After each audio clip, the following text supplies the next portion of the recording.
Hi అండి, అందరికీ నమస్కారం. ఏప్రిల్ 27 శ్రీరామనవమి రోజు గుర్తుపెట్టుకొని ఈ ఆకు తింటే చాలు, దరిద్రం పోతుంది, ఆయుష్ పెరుగుతుంది. మార్చి 27న శ్రీరామనవమి ఈరోజు ఏం చేసినా చేయకపోయినా ఈ ఆకు తింటే చాలు, 1 గంటలో దరిద్రం పోయి మీకు అదృష్టం పడుతుంది. శ్రీరామనవమి రోజు ఈ ఆకు తినడం వల్ల మీ ఆయుష్ పెరుగుతుంది. అంతేకాదు, నిరంతరం డబ్బు వస్తూనే ఉంటుంది, అపర కుబేరులుగా మారిపోతారు. శ్రీరామనవమి రోజు ఈ ఆకు తినడం వల్ల మీకు 1000 ఏనుగుల బలం వస్తుంది, రాముల వారి అనుగ్రహం కూడా మీకు కలుగుతుంది.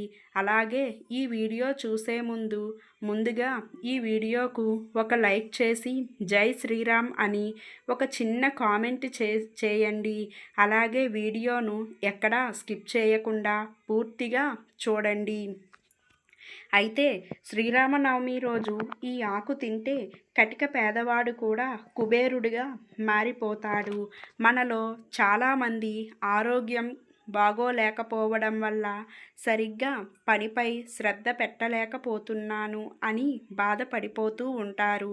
ఈ కాలంలో చిన్నవారు పెద్దవారు అని తేడా లేకుండా అందరూ కూడా అనారోగ్య సమస్యలతో బాధపడిపోతున్నారు. వయసుతో సంబంధం లేని ఆరోగ్య సమస్యలు వస్తూ ఉన్నాయి. వాటిని అధిగమించడానికి శ్రీరామనవమి రోజున ఈ ఆకు తింటే చాలు, మీ కష్టాలన్నీ తీరిపోయినట్టే. మీ ఇంట్లో ఉన్న రోగాలు దరిద్రము అంతా కూడా పోతాయి. ఈ ఆకు ఎవరైనా తినవచ్చు. విద్యార్థులు ఈ ఆకు తింటే విద్యలో మంచి పురోగతిని సాధిస్తారు. ఉద్యోగస్తులు ఈ ఆకు తింటే పదోన్నతి పొందుతారు. మంచి ఆలోచనలు చేసి ఉద్యోగ రంగంలో ముందుకు వెళతారు. అయితే ఈ శ్రీరామనవమి రోజున వ్యాపారస్తులు ఈ ఆకు తింటే మంచి లాభాలు కలుగుతాయి. ఆరోగ్యపరంగా ఆర్థిక పరంగా మంచి లాభాలను పొందుతారు. శ్రీరామనవమి రోజు ఈ ఆకు తినడం వల్ల మీ ఒంటిలో రోగనిరోధక శక్తి పెరుగుతుంది. అలాగే జ్ఞాపక శక్తి కూడా చాలా పెరుగుతుంది. మంచి తెలివితేటలు పొందుతారు. ఈ ఆకు మీ జీవితాన్ని మారుస్తుంది. మీరు అసలు మారిపోతుంది. మరి ఈ శ్రీరామనవమి రోజు తినవలసిన ఆకు ఏమిటో ఇప్పుడు మనం ఈ వీడియోలో వివరంగా తెలుసుకుందాం. చైత్రమాసం శుక్లపక్షం మార్చి 27వ రోజున శ్రీరామనవమి పండుగను జరుపుకుంటారు. ఈ రోజునే శ్రీరాముడు జన్మించాడు. శ్రీరామనవమి ప్రతి సంవత్సరం వసంత ఋతువు చైత్రశుద్ధి నవమి నాడు జరుపుకుంటూ ఉంటారు. అంతేకాకుండా రాముడు 14 ఏళ్ల అరణ్యవాసం తరువాత అయోధ్యకు చేరుకొని పట్టాభిషక్తులు అయ్యింది కూడా ఈరోజే. అలాగే ఈరోజే సీతారాముల కళ్యాణం కూడా జరిగిందని పురాణాలు చెబుతున్నాయి. ఈ సంవత్సరం దేశవ్యాప్తంగా మార్చి 27వ తేదీన శ్రీరామనవమి పండుగను అన్ని పరిసరాల్లో అత్యంత ఘనంగా అంగరంగ వైభవంగా జరుపుకుంటారు. శ్రీరామనవమి పండుగ రోజు బ్రహ్మ ముహూర్తంలో నిద్రలేచి శ్రీరాముడికి మరియు సీతమ్మకు మనస్ఫూర్తిగా నమస్కరించుకొని ఆ రోజున ప్రారంభిస్తే మీకు చాలా మంచి జరుగుతుంది. అలాగే ఇంటిని శుభ్రం చేసుకొని ఇంటి ప్రధాన ద్వారాలకు మామిడి ఆకుల తోరణాన్ని కట్టుకొని ఇంటి ముందు అందమైన రంగవల్లులు తీర్చిదిద్ది శ్రీరామనవమి వేడుకలను జరుపుకోవడానికి సిద్ధమవ్వాలి. ఇక స్నానం చేసే నీటిలో గంగాజలాన్ని కలుపుకొని శుభ్రంగా తలస్నానం చేసి ఆ తర్వాత చేతిలోనికి నీళ్లు తీసుకొని సూర్యభగవానుడికి ఆజ్ఞ సమర్పించాలి. శ్రీరామనవమి రోజు స్వామివారిని పూజించిన తరువాత పూజల స్వామివారికి నైవేద్యంగా సమర్పించిన పానకము వడపప్పు ప్రసాదంగా స్వీకరిస్తే అనారోగ్య బాధలు చూసి విముక్తి కలుగుతుంది. అనారోగ్య బాధల నుండి విముక్తి కలుగుతుంది. శ్రీరామనవమి రోజు భార్యాభర్తలు గొడవ పడకుండా ఉంటే మీకు అంతా శుభమే జరుగుతుంది. దాంపత్య జీవితం సంతోషంగా ఉంటుంది. అంతేకాకుండా భక్తి శ్రద్ధలతో శ్రీరాముడిని పూజించి ఉపవాస దీక్షను ఆచరిస్తే చేసిన పాపాలన్నీ కూడా తొలగిపోతాయని పండితులు చెబుతున్నారు. అయితే ఈ శ్రీరామనవమి పండుగ రోజున ఉపవాస ఉపచారాలతో శ్రీరాముడిని అత్యంత భక్తిభావంతో పూజించండి. శ్రీరాముడు దయతో బాగా కలిసి వస్తుంది. శ్రీరామనవమి రోజు చేయవలసిన కొన్ని పనులు ఉన్నాయి. ఇలా చేస్తే మీకు ఏడాదంతా కూడా అదృష్టం, సుఖ సంతోషాలు లభిస్తాయి. ఈ రోజున పసుపు రంగు వస్త్రాలు ధరించాలి. అలాగే ఉపవాస దీక్షను ఆచరిస్తే మంచిదే. శ్రీరామనవమి రోజు పసుపు రంగు వస్త్రాన్ని పరిచి దాని మీద శ్రీరామ పరివార విగ్రహాన్ని ఉంచి స్వామివారిని భక్తి శ్రద్ధలతో పూజించాలి. శ్రీరామ రక్షా స్తోత్రం పఠించి శ్రీరామ కళ్యాణ మంత్రాలు వింటే శ్రీరాముల వారి కళ్యాణం తలంబ్రాలు పోయడం చూస్తే సంవత్సరమంతా మీకు ఆహారానికి లోటు అనేది ఉండదు. శ్రీరామనవమి రోజు సీతారాముల విగ్రహం ఉంటే దానికి అభిషేకం చేసి పసుపు రాసి గంధము కుంకుమ బొట్లు పెట్టి ఎర్రటి పుష్పాలు, సన్నజాజి, తామర పువ్వులతో పూజ చేయాలి. విగ్రహం లేనివారు సీతారాముల ఫోటోకు గంధం, కుంకుమ బొట్లు పెట్టి తాజా పుష్పాలతో పూజించాలి. ఆ తర్వాత ఇత్తడి లేదా వెండి కుందుల్లో లేదా మట్టి ప్రమిదల్లో 2 ఒత్తులు వేసి నెయ్యితో దీపం వెలిగించాలి. ఇలా చేసినా కూడా సీతారాముల వారి అనుగ్రహం అలాగే లక్ష్మీదేవి అనుగ్రహం మీకు లభిస్తుంది. శ్రీరాముడికి పూజ చేసే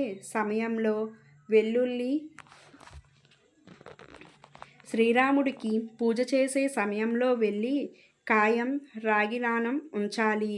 ఇవి లేనివారు 1 రూపాయి బిళ్ళను అయినా సరే తీసుకొని అభిషేకం చేస్తే మీకు అదృష్టం కలిసి వస్తుంది. పూజ అనంతరం వీటిని బీరువాలో పెట్టుకోవాలి. ఇలా చేస్తే మీకు ఏడాదంతా కూడా బాగా కలిసి వస్తుంది. ఈ రోజున ఉపవాసం ఉండడం శుభప్రదంగా భావిస్తారు. అంతేకాదు సంతోషము, శ్రేయస్సు కలుగుతాయి. చేసిన పాపాలన్నీ కూడా నశించిపోతాయి. అయోధ్యలోని సరయూ నదిలో పుణ్యస్నానాలు చేయడం వల్ల గత జన్మల పాపాలు కూడా తొలగిపోతాయని వేద పండితులు చెబుతున్నారు. శ్రీరామనవమి రోజున రామకీర్తనలు, భజనలు, స్తోత్రాలు పఠించడం వల్ల ఆనందము, శ్రేయస్సు లభిస్తాయి. రామభక్తి ఎంత ఎక్కువైతే అంత ఎక్కువ ప్రయోజనాలు కలుగుతాయని పండితులు చెబుతున్నారు. ఈ రోజున హనుమాన్ చాలీసా పఠించడం, నిరుపేదలకు ఉన్నంతలో దానం చేయడం చాలా మంచిది. దశమి తిథి వరకు 9 రోజుల పాటు అఖండ దీపం వెలిగించాలి. అయితే ఈ శ్రీరామనవమి రోజున మీకు ఏవైనా సమస్యలు ఎక్కువగా ఉంటే పండుగ మూసే వరకు ప్రతిరోజు ఉదయం, సాయంత్రం దీపాలను వెలిగించడం చేయాలి. ఉపవాసం ఉన్నప్పుడు పుష్కలంగా నీటిని త్రాగాలి. శరీరాన్ని హైబ్రిడ్గా ఉంచుకోవాలి. నిమ్మకాయ నీరు లేక కొబ్బరి, మజ్జిగ, గ్రీన్ టీ వంటివి తీసుకుంటే మీ ఆరోగ్యం చాలా చాలా బాగుంటుంది. మీరు పనిలో ఉన్నప్పుడు ఆకలిగా అనిపిస్తే కొన్ని బాదం పప్పులను స్నాక్స్గా తినండి. బాదం పప్పు మీకు ఆకలి కాకుండా మీ బరువు పెరగకుండా చేసి మీకు మంచి ప్రోటీన్లను అందిస్తుంది. అయితే ఈ శ్రీరామనవమి రోజు ఎవరిని మోసం చేయకూడదు. నిజాయితీగా ఉండండి. మీరు చేసే ప్రతి పనిని చిత్తశుద్ధితో చేయండి. సాక్షాత్తు శ్రీ మహావిష్ణువు స్వరూపమైన శ్రీరాముణ్ణి పూజించే ఈ శ్రీరామనవమి రోజు కొన్ని పనులను దూరంగా ఉండాలి. ఈరోజు అత్యంత నియమనిష్టలతో శ్రీరాముడిని పూజించాలి. శ్రీరామనవమి పవిత్రమైన రోజున అస్సలు చేయకూడని పనులు కొన్ని ఉన్నాయి. ఈ రోజున మాంసాహారం, ఆల్కహాలను అస్సలు తీసుకోకూడదు. శ్రీరామనవమి నాడు మాంసాహారం తింటే రామయ్యకు అపచారం కలుగుతుంది. ఫలితంగా మీరు ఆర్థిక ఇబ్బందులను ఎదుర్కోవలసి వస్తుంది. అలాగే ఉల్లిపాయ, వెల్లుల్లి కూడా కూరల్లో వేయకూడదు. నవరాత్రుల సమయంలో జుట్టు కత్తిరించడం లేదా షేవింగ్ చేయడం, గోర్లు కత్తిరించడం వంటి పనులు అస్సలు మంచిది కాదు. శ్రీరామనవమి నాడు ఎవరు వివాదాల జోలికి, వాదనల జోలికి పోకూడదు. ఎవరితోనూ గొడవలకు దిగకూడదు. హింస చెయ్యరాదు. ముఖ్యంగా భార్యాభర్తలు అస్సలు గొడవ పడకూడదు. ఇతరుల వ్యవహారాలలో, వివాదాలలో తలదూరిస్తే రామయ్యకు ఆగ్రహం వస్తుంది. ఫలితంగా మీకు ఆర్థిక కష్టాలు, నష్టాలు కలుగుతాయి. కనీసం 9 రోజుల పాటు రాముడు ఆశయాలను పాటించడానికి ప్రయత్నించండి. ఇతరులను విమర్శించడం లేదా వారి గురించి చెడుగా మాట్లాడడం మానుకోండి. కష్టాల్లో ఉన్న వారి పట్ల దయగా, ఉదారంగా ఉండండి. శ్రీరామనవమి వేడుకలను చేసేవారు, రాముల వారి కళ్యాణం చేయించేవారు వెల్లుల్లి, ఉల్లిపాయలు ఆహారంలో తినడం మానుకోవాలి.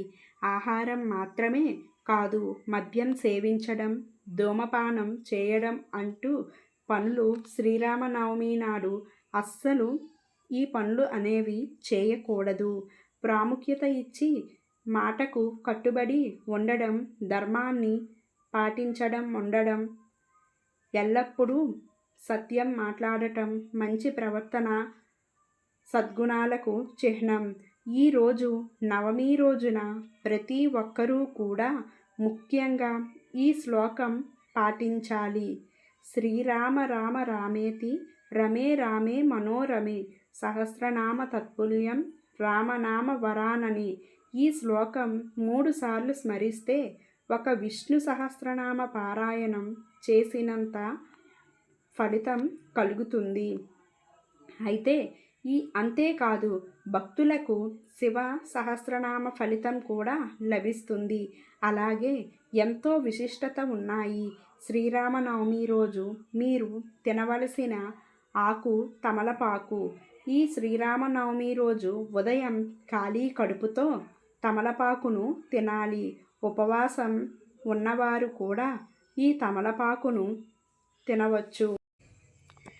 ఇది ఆకులే వేయకుండా ఉంచుతుంది. తమలపాకులు తినడం వల్ల రోగనిరోధక శక్తి పెరుగుతుంది. శ్రీరామనవమి రోజు రాముడికి పూజ చేసిన తరువాత ఒక తమలపాకుని తీసుకోండి. ఆ తమలపాకును శుభ్రంగా కడిగి దానిపై తేనె వేసుకొని ఒక ప్లేట్లో పెట్టండి. అలా ప్లేట్లో రాములవారి పటం ముందు పెట్టి మీకు ఉన్న ఆరోగ్య సమస్యలు స్వామివారికి మనస్ఫూర్తిగా చెప్పుకోండి. అలాగే మీరు ఎందులో సక్సెస్ కాలేకపోతున్నారో చెప్పుకోండి. మీరు జీవితంలో ఎదగడానికి అడ్డు వస్తున్న సమస్యల గురించి చెప్పుకొని ఆ ఆకును స్వామివారికి సమర్పించండి. శ్రీరామనవమి రోజు తమలపాకును తింటే మీకు చాలా మంచి జరుగుతుంది. తమలపాకు షుగర్ వ్యాధిని అదుపులో ఉంచుతుంది. జీర్ణక్రియ సమస్యలను, అధిక బరువును తగ్గిస్తుంది. తమలపాకు తింటే మీకు ఎలాంటి ఆరోగ్య సమస్యలు రావు. అలాగే తమలపాకు క్యాన్సర్ కణాలు పెరగకుండా నిరోధిస్తుంది. గ్యాస్ సమస్య నుండి ఉపశమనం పొందడంలో సహాయం చేస్తుంది. శరీరంలో ఐరన్ను పెంచడంలో తమలపాకు ఎంతగానో సహాయం చేస్తుంది. తమలపాకు తింటే మీకున్న ఎన్నో రకాల ఆరోగ్య సమస్యలు తగ్గిపోతాయి. ఒక తమలపాకు మీ జీవితాన్ని ఎంతగానో మారుస్తుంది. శ్రీరామనవమి రోజు స్వామివారిని పూజించడానికి తమలపాకును ఉపయోగిస్తారు కదా. పూజ కోసం తెచ్చిన తమలపాకుల్లో నుంచి మీకోసం, మీ కుటుంబ సభ్యుల కోసం ఒక తమలపాకును తీసుకొని పక్కన పెట్టుకోండి. పూజ పూర్తయిన తరువాత ప్రసాదం తినే ముందు తమలపాకులో తేనె వేసుకొని తినండి. మీ పిల్లలకు కూడా ఈ శ్రీరామనవమి ఈరోజు తమలపాకు కూడా తేనె వేసి ఇచ్చి వాటిని తినమని చెప్పండి. ఇలా ఈరోజు తమలపాకుని తినడం వల్ల మీ పిల్లలు కూడా తెలివితేటలు బాగా పెరుగుతాయి. జీవితంలో మంచి పురోగతిని సాధిస్తారు. ఈ ఆకు తినడం వల్ల ఆరోగ్యానికి అయ్యే ఖర్చు దాదాపుగా మిగులుతుంది. తమలపాకు తిన్నవారికి మంచి ఆరోగ్యం లభించడం ఖాయం. కాబట్టి అందరూ కూడా శ్రీరామనవమి రోజు తమలపాకులు తిని ఆనందంగా, సంతోషంగా జీవించండి. ఈ వీడియో కనుక మీకు నచ్చినట్లయితే ఒక లైక్ చేసి మీ ఫ్రెండ్స్కి షేర్ చేయండి. అలాగే జై శ్రీరామ్ అని ఒక చిన్న కామెంట్ పెట్టి ఇలాంటి మరిన్ని వీడియోస్ మీ వరకు చేరాలంటే మన ఛానల్ను సబ్స్క్రైబ్ చేసుకోవడం మాత్రం మర్చిపోకండి. ధన్యవాదములు.